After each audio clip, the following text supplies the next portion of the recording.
वैसे जरूरी नहीं है, लेकिन वीडियो को लाइक या फिर डिसलाइक करने की कोशिश जरूर किया करें। तो जैसे इस मूवी का स्टार्ट होता है, हमें मूवी का मेन कैरेक्टर सियोंग दिखाया जाता है और उसकी बेटी का बर्थडे होता है। इसीलिए सियोंग की मदर उसे कुछ पैसे देती है ताकि वो अपनी बेटी को डिनर पर ले जा सके। लेकिन अब सियोंग को और पैसों की जरूरत होती है, तो इसीलिए वो अपनी मदर का ATM कार्ड चुरा लेता है। इसके बाद वो अपनी मदर के सारे पैसे चुरा लेता है और पैसों को वो लगा देता है हॉर्स राइडिंग में, और इस गेम में वो 4 मिलियन वॉन जीत जाता है। अब सियोंग ने एक कंपनी से बहुत सारे पैसे उधार ले रखे थे, तो इसीलिए वही लोग उसके पीछे पड़ जाते हैं। इसके बाद वो सियोंग को पकड़ ही लेते हैं और वो उसे काफी मारते हैं। और जब सियोंग उनके पैसे लुटाने के लिए अपने पॉकेट्स चेक करता है, तो वो देखता है कि उसके पास तो पैसे हैं ही नहीं, यानी वो वाले पैसे जिसने हॉर्स राइडिंग में जीते थे। और तब उसे याद आता है कि जब वो इन लोगों से बचकर भाग रहा था तो वो एक लड़की से टकरा गया था, तो जरूर उसी लड़की ने ही उसकी जेब काट ली। अब क्योंकि सियोंग के पास पैसे तो होते ही नहीं, तो इसीलिए वो लोग उसे 1 महीने का और टाइम देते हैं जिसमें कि वो उनके पैसे लौटा दे। इसके बाद सियोंग कुछ पैसों का अरेंज करता है और अपनी बेटी को डिनर पर ले जाता है। इसके बाद सियोंग जल्दी से स्टेशन पर पहुंचता है, लेकिन अनलकीली उसकी ट्रेन तो मिस हो गई थी। और जब सियोंग वहाँ पर बैठकर ट्रेन की आने का वेट कर रहा था कि तभी अचानक से उसके पास एक आदमी आता है, और ये अननोन पर्सन था, यानी सियोंग उसके बारे में कुछ नहीं जानता था। फिर वो अननोन पर्सन सियोंग को कहता है कि मैं तुम्हारे साथ एक गेम खेलना चाहता हूँ। वो सियोंग को कहता है कि अगर तुम इस गेम में जीत गए तो मैं तुम्हें 1 लाख वॉन दूंगा। तब इतने सारे पैसों का सुनकर सियोंग ये गेम खेलने के लिए एग्री हो जाता है। इसके बाद सियोंग काफी मार खाने के बाद ये गेम जीत जाता है, यानी वो 1 लाख वॉन हासिल कर लेता है। इसके बाद वो अननोन पर्सन सियोंग को एक कार्ड देता है, ये कहते हुए कि अगर तुम और पैसे जीतना चाहते हो तो इस कार्ड पर जो नंबर लिखा हुआ है उस पर कांटेक्ट करना। इसके बाद सियोंग जब अपने घर जाता है तो उसकी मदर उसे कहती है कि तुम्हारी बेटी अगले साल अपने स्टेप फादर के साथ US में शिफ्ट हो रही है। यहाँ पर हमें ये पता चलता है कि सियोंग की डिवोर्स हो गई है और उसकी वाइफ ने दूसरी शादी भी कर ली है। लेकिन सियोंग कभी भी ये नहीं चाहता था कि उसकी बेटी उससे दूर जाए, लेकिन उसे बहुत सारे पैसे चाहिए होते हैं अपनी बेटी की कस्टडी वापस लेने के लिए, तो इसीलिए सियोंग उस कार्ड वाले नंबर पर कॉल करता है। इसके बाद सियोंग को एक गाड़ी में लाया जाता है जहाँ पर और भी लोग थे, लेकिन फिर उन सारे लोगों को बेहोश कर दिया जाता है। और जब उन सब लोगों की आंख खुलती है तो वो खुद को एक फैसिलिटी में पाते हैं जहाँ टोटल 456 लोग थे, और वो वहाँ पर एज अ प्लेयर थे क्योंकि उन सबको एक यूनिफॉर्म भी पहनाया हुआ था। इस फैसिलिटी का होस्ट यानी लीडर एक आदमी था जो कि फ्रंट मैन था वहाँ पर, और वो सब पर नजर रख रहा था। अब यहाँ पर एक कॉमन चीज थी कि जितने भी लोगों को वहाँ पर लाया गया था उन सब ने कर्जे लिए हुए थे बहुत ज्यादा। सियोंग वहाँ पर प्लेयर नंबर 1 से मिलता है जो कि एक बूढ़ा आदमी था। उस बूढ़े आदमी को ब्रेन ट्यूमर था, यही वजह थी कि वो यहाँ पर आया था क्योंकि उसकी लाइफ तो वैसे भी खत्म ही होने वाली थी। इसके बाद वहाँ पर 2 प्लेयर्स जिनमें लड़की का नाम सैब्यूक और लड़के का नाम जेंग होता है, उनके बीच फाइट होती है। अब यहाँ पर सैब्यूक वही लड़की थी जो सियोंग के पैसे लेकर भाग गई थी, यानी उसी ने उसकी जेब काटी थी। सियोंग तो उसे देखते ही पहचान लेता है, इसीलिए वो अपने पैसे मांगने के लिए उसके पास जाता है। तभी वहाँ पर कुछ गार्ड्स आ जाते हैं जिन्होंने पिंक कलर का यूनिफॉर्म पहना था और उनके फेस अच्छी तरह से कवर्ड थे। गार्ड्स उन सभी प्लेयर्स को बताते हैं कि तुम्हें यहाँ पर टोटल 6 गेम्स खेलनी होंगी और जो इस गेम का विनर होगा उसे बहुत सारे पैसे मिलेंगे।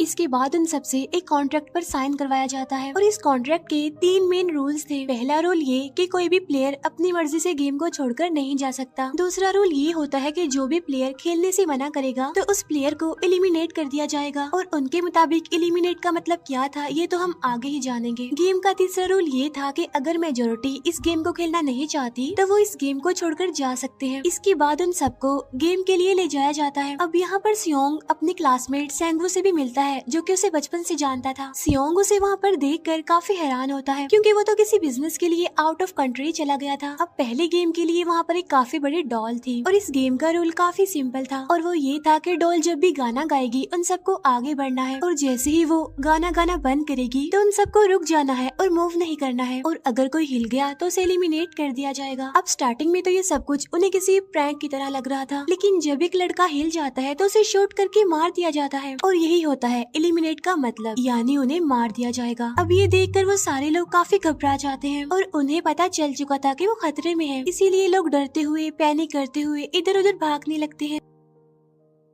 लेकिन अब क्योंकि गेम का रूल था इसीलिए जो भी हिलता है उसे मार दिया जाता है और जितने भी सर्वाइवर होते हैं वो किसी न किसी तरह इस गेम को कंप्लीट कर ही लेते हैं। लेकिन जो लोग मर जाते हैं उनकी डेड बॉडीज को वहाँ से ले जाया जाता है और अब 456 प्लेयर्स में से सिर्फ 255 ही रह गए थे। अब क्योंकि वो सारे प्लेयर्स इतना ज्यादा डर जाते हैं कि अब कोई भी गेम खेलना नहीं चाहता था। लेकिन जैसा कि रूल नंबर 3 था कि अगर मेजोरिटी चाहे तो वो ये गेम स्किप कर सकती है, तो इसीलिए उनका लीडर यानी फ्रंटमैन वोटिंग करवाता है। लेकिन इससे पहले उन्हें प्राइज मनी दिखाई जाती है यानी जो विनर को मिलेगी। लेकिन इन केस अगर कोई गेम को छोड़कर चला जाएगा तो ये सारे पैसे मरे हुए प्लेयर्स की फैमिलीज को मिल जाएंगे और ये prize money total 45 billion won होती है। इसके बाद वोटिंग करवाई जाती है जिसमें मेजोरिटी इस गेम को खेलना नहीं चाहती थी, तो इसीलिए गेम को यहीं पर स्टॉप कर दिया जाता है। लेकिन अगर कभी फ्यूचर में वो लोग चाहें तो इस गेम को रीज्वाइन कर सकते हैं। इसके बाद सभी लोगों को उनके घरों पर छोड़ दिया जाता है। नेक्स्ट डे सियोंग पुलिस स्टेशन जाता है और वहाँ पर वो पुलिस को सारी बात बता देता है। लेकिन उन लोगों को सियोंग की बातों पर यकीन नहीं होता और उल्टा वो लोग उसे पागल समझने लग जाते हैं। इसके बाद सियोंग उन्हें वही वाला कार्ड दिखाता है, लेकिन हैरान कर देने वाली बात तो ये है कि उस पर जो नंबर था वो रॉन्ग था। इसके बाद सियोंग जब घर जाता है तो उसकी मदर वहाँ पर नहीं होती। उधर सियोंग का क्लासमेट सेंगवू अपनी मदर को छुप कर देख रहा होता है और तभी वहाँ पर सियोंग भी आ जाता है। यहाँ पर सेंगवू अपसेट होते हुए सियोंग को बताता है कि मेरे ऊपर 6 बिलियन का कर्ज है। वो बताता है कि मैंने क्लाइंट्स के पैसे लेकर स्टॉक मार्जिन में लगा दिए थे, लेकिन अनलकीली वो सारे पैसे डूब गए। और तभी सियोंग के पास हॉस्पिटल से कॉल आती है। सियोंग की मदर का पाँव काफी इंजर्ड था, लेकिन डायबिटीज का ट्रीटमेंट न होने की वजह से उनकी चोट और ज्यादा बढ़ गई। तब डॉक्टर सियोंग को बताते हैं कि तुम्हारी मदर का ट्रीटमेंट हो सकता है, लेकिन इसके लिए हमें इनका पाँव काटना होगा। लेकिन इस ऑपरेशन में बहुत सारे पैसे लगने वाले थे। लेकिन जाहिर सी बात है सियोंग के पास इतने पैसे तो होते नहीं। इवन उसने तो अपनी मदर के इंश्योरेंस के पैसे भी उड़ा दिए थे। तब इसीलिए सियोंग पैसे मांगने के लिए अपनी वाइफ के पास जाता है, लेकिन उसकी वाइफ उसे पैसे देने से इनकार कर देती है। फिर उसकी वाइफ अपने हस्बैंड को बताती है कि सियोंग आया था पैसे मांगने के लिए और तभी उसका हस्बैंड सियोंग को पैसे देने आता है। साथ साथ उसे ये भी कहता है कि मेरी फैमिली से दूर रहो। लेकिन सियोंग उसे मारने लगता है और तभी उसकी बेटी भी वहाँ पर आ जाती है। इसके बाद सियोंग का एक फ्रेंड अपने बॉस के पास पैसे मांगने जाता है, लेकिन उसका बॉस उसे पैसे देने से मना कर देता है, तो इसीलिए उन दोनों के बीच फाइट होने लगती है। इस फाइट के दौरान उसके बॉस का हाथ मशीन में आ जाता है, तो मौके का फायदा उठाकर सियोंग का फ्रेंड पैसे लेकर वहाँ से भाग जाता है। फिर इसके बाद सियोंग का फ्रेंड अपने घर आकर अपनी वाइफ को कहता है कि पहली फ्लाइट लो और जाओ यहाँ से। इसके बाद सईब्यूक एक एजेंट से मिलती है क्योंकि उसने अपनी मदर को नॉर्थ एरिया से साउथ एरिया में लाना था। सईब्यूक वही लड़की जिसने सियोंग की जेब काटी थी, लेकिन यहाँ अपनी मदर को लाने के लिए सईब्यूक को बहुत सारे पैसों की जरूरत थी। अब सईब्यूक का एक छोटा भाई भी होता है जिससे उसने प्रॉमिस किया होता है कि मैं मदर को जरूर ले आऊंगी। इसके बाद हमें एक ऑफिसर दिखाया जाता है और इस ऑफिसर का भाई कुछ टाइम से मिसिंग था, इसीलिए वो ऑफिसर अपने भाई के घर जाता है, जहाँ उसे पता चलता है कि उसका भाई तो पिछले कुछ दिनों से अपने घर पर भी नहीं आया। और जब वो ऑफिसर घर को चेक कर रहा होता है तो उसे एक कार्ड मिलता है वहाँ पर, और इस ऑफिसर ने सेम ऐसा ही कार्ड पुलिस स्टेशन में सियोंग के पास भी देखा था, तो इसीलिए वो ऑफिसर सियोंग के पास जाकर उससे इस बारे में पूछता है, लेकिन सियोंग उसे कुछ नहीं बताता। इसके बाद सियोंग जब अपने घर जाता है तो उसे वो कार्ड दोबारा मिल जाता है वहाँ पर। अब सियोंग डिसाइड करता है कि वो दोबारा से उस गेम को ज्वाइन करेगा, इसीलिए सभी प्लेयर्स को एक शिप के पास ले जाया जाता है। इधर ही वो ऑफिसर भी गाड़ियों का पीछा करते हुए उस शिप तक आ जाता है। वो एक गार्ड को मारकर उसे पानी में फेंक देता है। इसके बाद उन सभी प्लेयर्स को एक आइलैंड पर मौजूद फैसिलिटी में लाया जाता है। अब यहाँ पर उन्हें जरा भी अंदाजा नहीं था कि अगला गेम कौन सा होगा और उसे कैसे खेला जाएगा। इसके बाद वो लोग अपनी अलग अलग टीम्स बना लेते हैं। रात को सईब्यूक और उसकी फीमेल फ्रेंड वॉशरूम जाते हैं। यहाँ पर सईब्यूक गार्ड्स की नजरों से बचते हुए उस फैसिलिटी को एक्सप्लोर करने लगती है। तभी वो देखती है कि गार्ड्स बड़े बड़े बर्तनों में कुछ बना रहे हैं,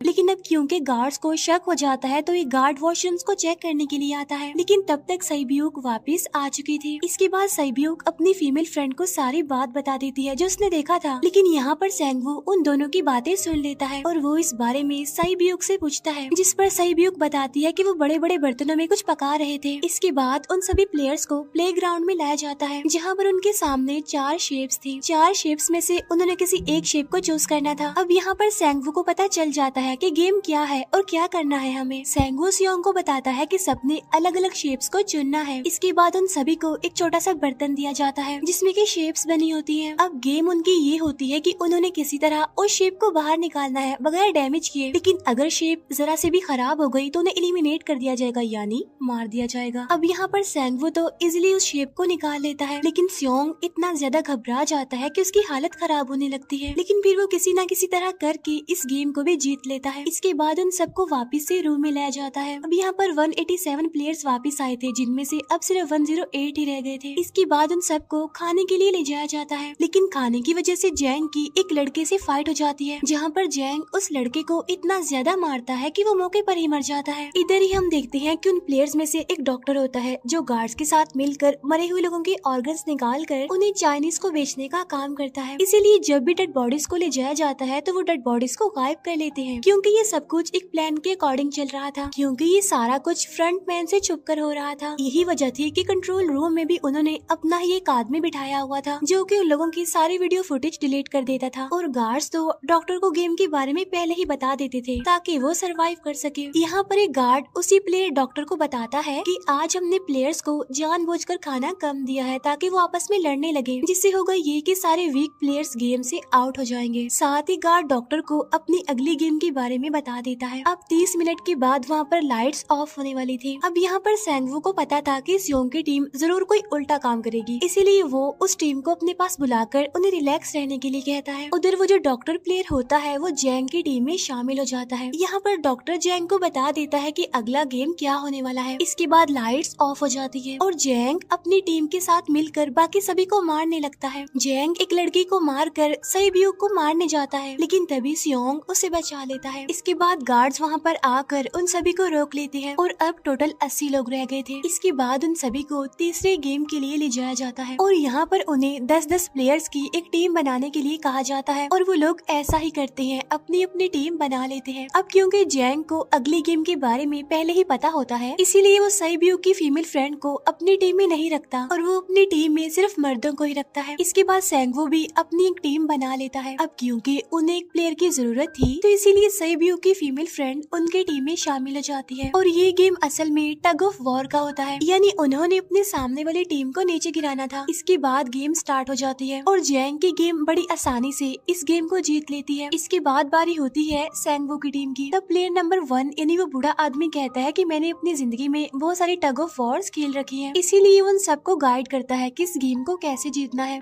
तो इसीलिए वो लोग किसी न किसी तरह करके इस गेम को जीत जाते हैं। फिर दिखाया जाता है कि 30 मिनट के बाद दोबारा से लाइट्स ऑफ हो जाएंगी, जिस पर सेंगवू उन सबको कहता है कि रेडी रहना। तो इसीलिए वो डिसाइड करते हैं कि एक एक करके हम पहरा देंगे। अब जैंग की टीम में एक से बढ़कर एक चालाक प्लेयर था, तो इसीलिए जैंग को डर होता है कि कहीं उसकी टीम उसे ही साइड पर न लगा दे, यानी उसे ही अपने रास्ते से न हटा दे।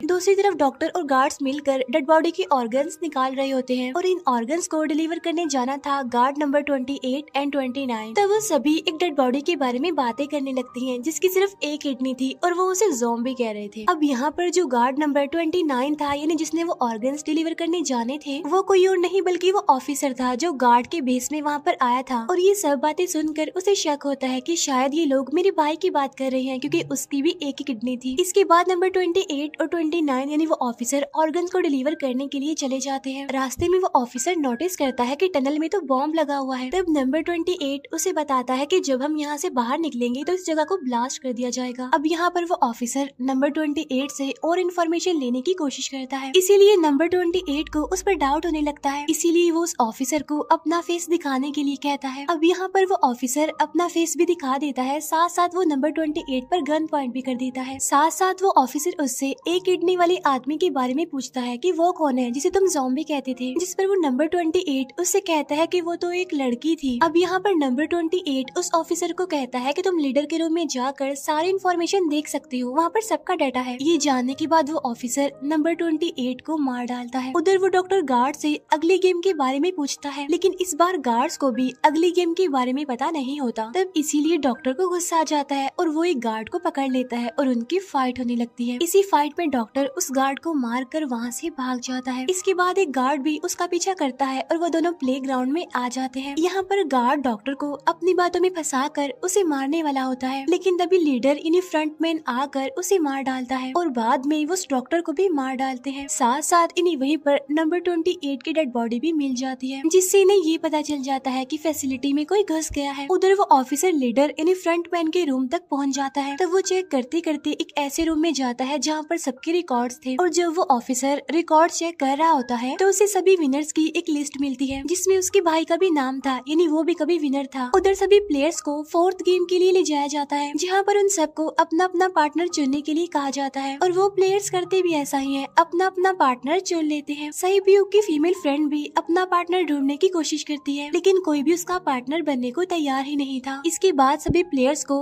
10-10 मार्बल्स दिए जाते हैं। असल में ये गेम ऐसी होती है कि एक प्लेयर को अपने पार्टनर से सारे मार्बल्स लेने होते हैं बगैर कोई जोर जबरदस्ती किए, और जो दूसरा पर्सन होगा यानी जिसके पास मार्बल्स नहीं होंगे उसे मार दिया जाएगा। फिर सैंगवू और सियोंग का फ्रेंड ऑड और इवन का गेम खेलते हैं, जिसमें कि उन्होंने गेस करना था कि सामने वाले के हाथ में कितने मार्बल्स हैं। अब यहाँ पर सियोंग का फ्रेंड सैंगवू के सारे मार्बल्स जीत जाता है, जिसकी वजह से लास्ट में सैंगवू के पास सिर्फ एक ही मार्बल बचता है। अब क्योंकि सैंगवू को पता चल चुका था कि अब वो बच नहीं पाएगा, इसीलिए वो सियोंग के फ्रेंड को अपनी बातों में फंसा कर उसे ये यकीन दिलाता है कि अगर हम में से कोई भी हार गया तो हारे हुए लोगों का मैच दोबारा करवाया जाएगा। अब यहाँ पर सैंगवू धोखे से सियोंग के फ्रेंड के सारे मार्बल्स चेंज कर देता है। इसके बाद सैंगवू मार्बल्स लेकर गार्ड को दे देता है और वहाँ से बाहर चला जाता है, और जब सियोंग का फ्रेंड मार्बल्स चेक करता है तो वहाँ पर पत्थर होते हैं। उधर प्लेयर नंबर 1 यानी उस बूढ़े आदमी की हालत खराब हो रही थी, इसीलिए वो तो इधर उधर घूम रहा था, लेकिन सियोंग किसी तरह उसे खेलने के लिए एग्री कर लेता है। अब यहाँ पर वो दोनों यानी वो बूढ़ा आदमी और सियोंग भी इवन ऑड खेलते हैं। अब इनमें से वो बूढ़ा आदमी सियोंग के सारे मार्बल्स जीत जाता है, लेकिन लास्ट राउंड में वो बूढ़ा आदमी भूल जाता है कि उसने क्या चूज किया था। तो यहाँ पर सियोंग उसे बातों में फंसा कर उसके सारे मार्बल्स ले लेता है, लेकिन यकीन मानिए कि वो बूढ़ा आदमी काफी चालाक था। उसने एक मार्बल अपने पास ही रखा हुआ था और वो दोबारा से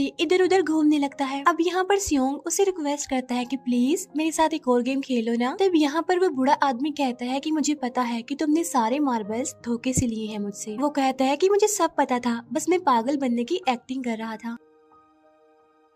तभी सुनकर सियोंग को उस पर तरस आ जाता है और वो उसे ही सारे मार्बल्स दे देता है। उसके बाद सहीब्यूक और उसकी फीमेल फ्रेंड भी गेम खेल रहे होते हैं। उनकी गेम ये होती है कि जो मार्बल्स को दीवार के ज्यादा करीब फेंकेगा वो ही जीतेगा। पहले सहीब्यूक अपने मार्बल्स फेंकती है, लेकिन जब सहीब्यूक की फ्रेंड की बारी आती है तो वो अपने सारे मार्बल्स फेंक देती है। लेकिन जब सहीब्यूक ये देख लेती है तो वो अपने फ्रेंड को दोबारा फेंकने के लिए कहती है, जिस पर उसकी फ्रेंड कहती है कि नहीं सहीब्यूक, मैं बिल्कुल अकेली हूँ, मेरे पीछे तो कोई भी नहीं है, लेकिन अगर तुम्हें कुछ हो गया तो ये अच्छी बात नहीं है, तुम्हारे पीछे तुम्हारा छोटा भाई है, तुम्हारा वेट कर रहा है वो। और इसी वजह से सहीब्यूक की फ्रेंड को मार दिया जाता है। इसके बाद उन सबकी डेड बॉडीज को वहाँ से ले जाया जाता है। इसके बाद वो सब वापिस से रूम में आ जाते हैं। यहाँ पर जैंग देखता है कि सहीब्यूक की वो वाली फ्रेंड तो अभी तक जिंदा है, जो कि बड़ी आराम से बैठी हुई थी। अब यहाँ पर हमें पता चलता है कि सहीब्यूक की ये वाली फ्रेंड जैंग की भी फ्रेंड थी, लेकिन अब क्योंकि उन दोनों के बीच किसी बात को लेकर क्लैश चल रहा था तो इसीलिए जैंग की वो फ्रेंड उसे बुली करने लगती है। इसके बाद फ्रंटमैन को एक डेड बॉडी के पास उस ऑफिसर का आईडी कार्ड मिल जाता है। तभी फ्रंटमैन को पता चलता है कि उसके सारे वीआईपीज आ चुके हैं, तो इसीलिए फ्रंटमैन उन्हें लेने के लिए चला जाता है। फिर सारे वीआईपीज को उनके रूम में लाया जाता है। इसके बाद फ्रंटमैन वीआईपीज के आने के बारे में एक और आदमी को जाकर बताता है, और यही आदमी मेन होता है, और ये कौन होता है हम ये आगे जानेंगे। फिर नेक्स्ट डे उन सबको 5वें गेम के लिए लाया जाता है, जहाँ पर 1 से लेकर 16 तक नंबर पड़े होते हैं, और वो सभी प्लेयर्स अपना अपना नंबर ले लेते हैं। नंबर का मतलब ये था कि जो नंबर भी एक प्लेयर पर आएगा उसके मुताबिक उसकी बारी आएगी। अब यहाँ पर लास्ट में पहला और आखिरी नंबर रह जाता है, यानी 1 और 16। तो यहाँ पर सियोंग कंफ्यूज हो जाता है कि उसे कौन सा नंबर चूज करना चाहिए। अगर उसने पहला नंबर लिया तो वो फंसेगा और मरेगा, क्योंकि उसे नहीं पता कि गेम क्या है, और अगर लास्ट नंबर लेगा तो क्या पता उसकी बारी ही ना आए, टाइम कम रह जाए। और तभी वहाँ पर एक आदमी आ जाता है और वो सियोंग को कहता है कि मुझे पहला नंबर चाहिए, क्योंकि मैं अपनी जिंदगी में कभी भी फर्स्ट नंबर पर नहीं आया। फिर इसके बाद उन्हें गेमिंग रूम में लाया जाता है। अब इस गेम का रूल ये होता होता है कि दिए हुए टाइम में उन्हें ब्रिज की दूसरी साइड पर जाना है। अब इसके बीच में दो तरह के ग्लास लगे होते हैं, एक तो होता है आम ग्लास और एक होता है टेम्पर्ड ग्लास। आम ग्लास पर पाँव रखते ही वो टूट जाएगा और वो लोग नीचे गिर जाएंगे। इसके बाद गेम स्टार्ट हो जाता है और वो लोग एक एक करके मरने लगते हैं। फिर एक टाइम ऐसा आता है जब जैंग सबके सामने होता है और वो आगे ही नहीं बढ़ रहा होता। अब उनके पास एक ही रास्ता था, या तो वो आगे जाए या सारे ही मर जाएं। और तभी जैंग के सामने उसकी वही फ्रेंड आ जाती है जो उसे बुली कर रही थी, और वो जैंग को कहती है कि मैंने तुम्हें कहा था कि जिस दिन तुमने मुझे धोखा दिया मैं तुम्हें मार दूंगी। इसके बाद वो जैंग को पकड़ लेती है और उसे लेकर नीचे कूद जाती है, जिसकी वजह से उन दोनों की मौत हो जाती है। अब वहाँ पर एक आदमी था जो कि ग्लास कंपनी में काम करता था और उसे पता था कि टेम्पर्ड ग्लास कौन सा है, लेकिन जब फ्रंट मैन को इस बात का पता चल जाता है तो वो लाइट्स ऑफ करवा देता है ताकि वो ग्लास को पहचान ही ना पाए। अब लास्ट में एक ही स्टेप बचता है और उनके पास तो टाइम ही नहीं था, इसीलिए सेंगवू उस आदमी को धक्का दे देता है। तो यहाँ पर सेंगवू, सियोंग और सैब्यूक ब्रिज को पार कर लेते हैं, लेकिन ग्लास टूटने की वजह से उन्हें काफी चोट लग जाती है, खास तौर पर सैब्यूक को।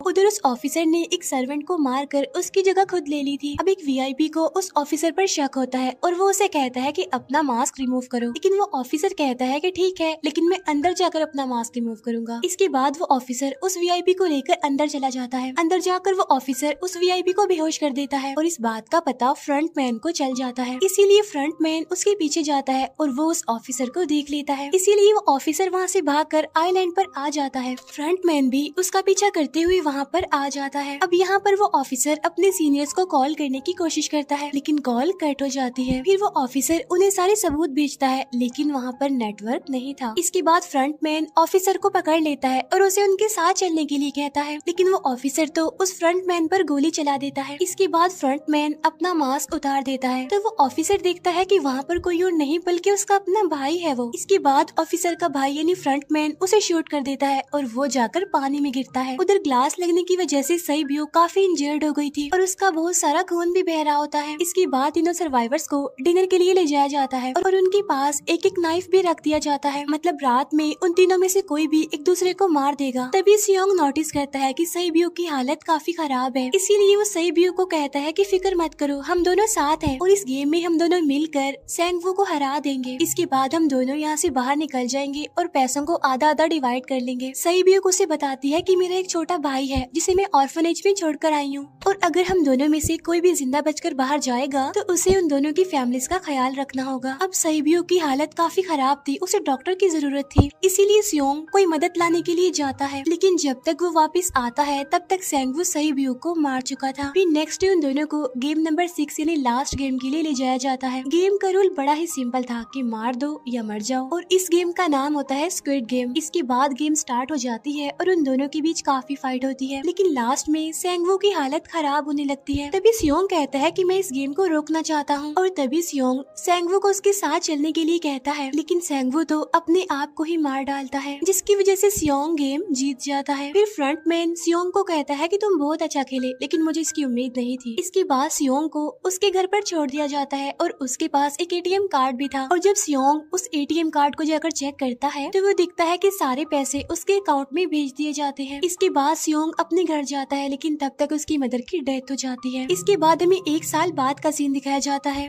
जहाँ पर हम देखते हैं कि सियोंग की हालत काफी खराब हो गई है, यानी वो काफी नशा करने लग गया है और उसने अब तक उन पैसों को हाथ तक नहीं लगाया। एक दिन एक फूल बेचने वाली औरत सियोंग के पास आती है और वो उसे सेम वैसा ही कार्ड देती है जिसमें एक एड्रेस लिखा हुआ था, और फिर सियोंग उस एड्रेस पर जाता है जहाँ पर उसे पता चलता है कि ये सारा किया धरा किसी और का नहीं बल्कि उस बूढ़े का है, प्लेयर नंबर 1 का, और वो अभी भी जिंदा है। यहाँ पर वो बूढ़ा आदमी सियोंग को बताता है कि मैं अपनी लाइफ से बोर हो चुका था और ये सारी गेम मैंने अपने क्लाइंट्स के साथ मिलकर बनाई ताकि मैं लोगों को मरता हुआ देखकर एंजॉय कर सकूं, लेकिन हाँ, हमने किसी को मजबूर नहीं किया था ऐसा करने के लिए, और मैंने गेम में इसीलिए पार्टिसिपेट किया क्योंकि गेम देखने से ज्यादा उसे खेलने में मजा आता है। वो कहता है जो पैसे तुम्हारे पास हैं वो मेरे ही हैं, और ये कहते ही उस बूढ़े आदमी की मौत हो जाती है। इसके बाद सियोंग सैब्यूक के छोटे भाई के पास जाता है और उसे लेकर वो जाता है सेंगवू की मदर के पास, और वो सेंगवू की मदर को कहता है कि इस बच्चे का ख्याल रखना, साथ साथ वो उसे एक बैग भी देता है जिसमें बहुत सारे पैसे होते हैं। इसके बाद सियोंग स्टेशन पर जाता है जहाँ पर उसे वही अननोन पर्सन मिलता है जो कि उसे मूवी के स्टार्ट में भी मिला था। यहाँ पर सियोंग उसका पीछा भी करता है, लेकिन तब तक वो भाग चुका था। फिर सियोंग उस कार्ड वाले नंबर पर कॉल कॉल करता है और वो पूछता है कि तुम लोग कौन हो और लोगों के साथ ऐसा क्यों कर रही हो, क्यों खेल रही हो लोगों की जिंदगी से। लेकिन आगे से उसे रिस्पॉन्स आता है कि सियोंग, अगर तुमने जिंदा बचना है तो प्लेन में चढ़ जाओ। और इसी के साथ ही मूवी यहीं पर एंड हो जाती है।